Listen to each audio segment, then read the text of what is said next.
Good evening. Good evening, ma'am. Can you introduce yourself? Yeah, ma'am. My name is Prajwal Patar. I am from Karnataka. I am studying chemistry from Karnataka University, Dharwad, ma'am. So, why do you want to improve your communication? What's the reason? Uh, as I'm in the field of academics, obviously um, I am having so many opportunities in the field of teaching or be in the R&D field, research and development. So in that juncture, I need a very proper, fluent English so that can help me to communicate with my clients or with my students in upcoming days. So I'm just trying to prepare myself for that challenges which are coming ahead for me, and also for interview skills also. So, any specific challenges you're facing when it comes to communication? Um, Not a proper area, ma'am, but I sometimes stuck with some words like I'll be talking, but at some point of time I may not be able to recall some words like specific. I'm not that great with the vocabulary, so I want to improve with that. Or sometimes even with the grammatical errors are also there. So with speaking with teachers of Clappingo, there has been a gradual and a great change in my vocabulary and also in grammar. So that's one thing I can say that positive sign I can see from this platform. That is the advantage that I've gained from here. Okay, okay. Can you talk about any good, fine incident that happened in your life so far? Describe it, like when it happened, where it happened. Describe it. Yes, ma'am. Um, the incident that I am going to share with you, initially you'll feel that it is not a great one, but it has given a different turnaround in my life. So initially what happened was till my seventh standard, I was not that great in academics. So till eighth standard, somewhat seventh and eighth. But what happened was after my eighth standard, the results came, and till seventh standard, my mother used to come with me for seeing the results and all, ma'am. She used to come, she used to attend the parents meeting and all. She used to see the scorecard and all. But I am the alone child at home. So she used to not tell anything to me. She used to, okay, he has got 70. I used to get 60, 70, some sort of percentage. So she used to be satisfied with that kind of mark. There was a turn in my life, and at 8th standard, after my 8th standard, my father came along with me for seeing the my marks. That is the annual report. He came to receive. Then on that particular day, I had on my 8th standard result was somewhat around 79%, and there was a another friend of mine who was also the son of my father's colleague. So he had got somewhere around 89, 90% odd. So my father saw his percentage and later he didn't say anything over there. But after coming home, he asked me, "Say, I gave you so much of facilities and all, but he doesn't have those kind of facilities. But still, he has performed so well in exams. But whereas you have got all facilities, but what is the reason why you are not performing that well?" So that somewhere hit me hard, and on that at that juncture around those few days almost I went like in depression till that my father, basically my father is from an army man, he is from army background. So he used to keep me tight and strict with respect to other disciplinary activities, but not with respect to studies. He had never said me anything. On that day, completely shook off. So that was completely a different day for me. I just try to uh, re uh, rewire my brain and my thoughts, my activities that was going at that point of time. I started thinking, what was the reason why I'm unable to do better in my education and all.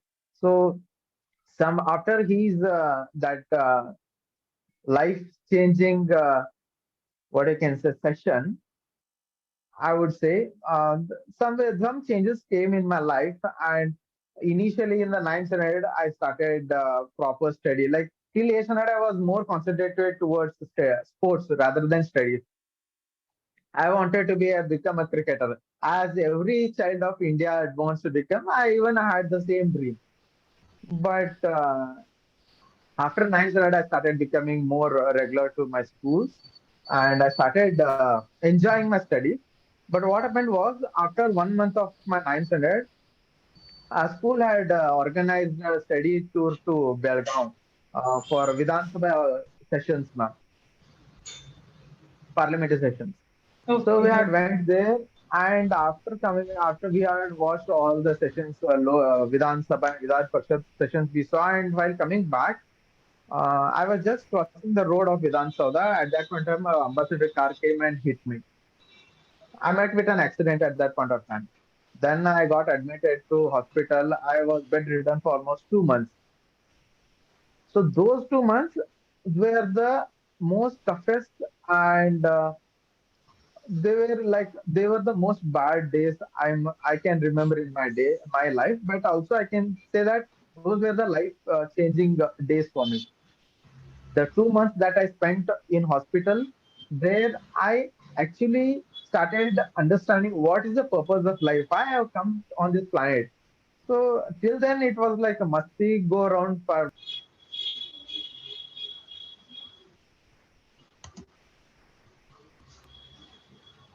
getting some interest in studies. I asked my father, get me all those textbooks, whatever there, I will study in hospital itself. So a person who was not sitting at a single place for 5 minutes, he was made to sleep on bed for 2 months. So it was like a very crucial, and also it was not easy for me to accept that kind of thing.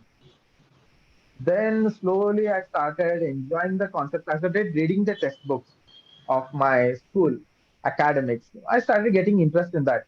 And after I rejoined my school after 2 months, the exams were conducted. I done fairly well in that. And by the end of that year, I stood at the first in the class, and the person who had got that ranking, my father's son, he was out of the rank list.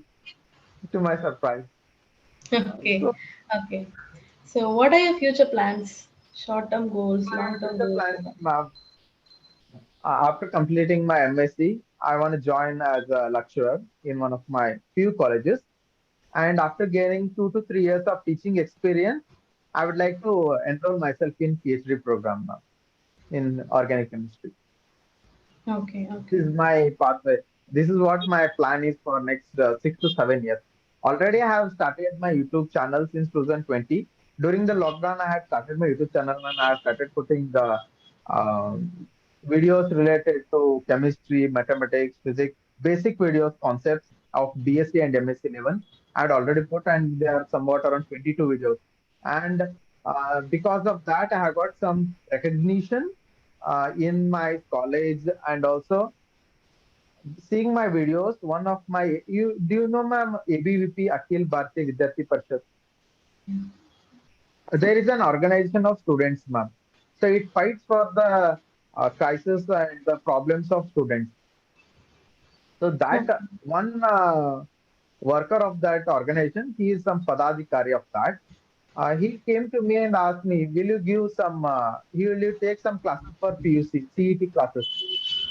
So that was like a recognition. For I was just a BSc student, but I got an opportunity to teach the PUC students. So that was the most amazing day for me. And I have got some experience with respect to teaching, and even I take some seminars and classes, and many discussions, debates in college. So that has helped me a lot. So this is my future plan to become a professor at last after my PhD. Okay, okay, okay. So, why do you think primary education is really important? Yes, absolutely, ma'am. The primary education builds a person uh, in its core. A person like a child who doesn't know anything, you is like a blank white board. What you are going to write on it, it is going to be print on entire life. How you are going to mold it is like clay, we are going to take some clay and we are going to put mold and we are going to keep it for drying. It is that kind of phase of a person. So if that stage, if the that child is not nurtured properly and if it is not given the moral values, then it if he after he grows up, it will become really hard for the people around him or his parents or his teachers to mold him at that point of time. So that is the phase where you can say it is like putting seeds, sowing seeds in the soil, and if we nurture at that point of time, then we can get a good reap. But if we don't take care at that point of time, then we may not get a good reap afterwards. So I see in that pattern that the primary education be with the academics, but also the moral values that a child need to be nurtured with.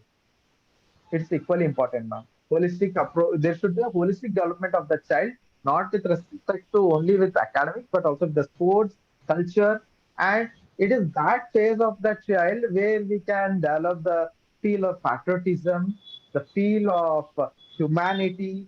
Uh, we can teach the child like it is a completely a wet wall. What you're going to print on that, it is going to be for forever in his life. So those kind of moral values we can imbibe in him, so that he can become a better person and he can serve to the society in a better way. Okay, okay. So, what gives you happiness in life? Um, initial days of my life, watching television and playing cricket was the most amazing thing, and nothing could substitute it for in my life at that point of time. It was the ultimate goal for me. But at present, uh, explaining the concepts which I know of chemistry or with something anything related to science, explaining to the others is something which gives the real happiness for me, ma'am. If I know some concepts or some ideas related to the pertaining to the topic, if I'm explaining it to my friends or my the students over there or my parents, whatever it is, I feel that happiness. Small child come to me and ask me, Anna, why is this so like uh, there are simple concepts of science, right, ma'am, in ninth, eighth standard. They come and ask me. I feel happiness when I teach them in a different way. I don't teach them in the from the textbook, but I try to take them. I try to make them visualize the things, imagine the things. In that way, I try to teach. When I try to convey the things, I feel happiness that if they get to understand those topics, if they get clear with that, I feel that is the most amazing and happiest thing for me. Okay, okay. So something So, like a teaching is my passion, and also it gives me happiness for me. okay, okay. So now, talking about the feedback, actually, you're definitely not a beginner. You're intermediate, and I understand you're here for practice. Having said that, you speak simple English, decent English with good fluency. If you're working towards upgradation and enriching your proficiency and take it to the next level, then consistent work over vocabulary is required. So consider working on your vocabulary more and enrich your vocabulary system so that you can definitely take your proficiency to the next level. Otherwise, everything is fine. Yeah, you're good to go and practice like this. Okay. Thank you, ma'am. Yeah. Thank you so much. Nice meeting you today. Yeah. Thank you, ma'am. I know.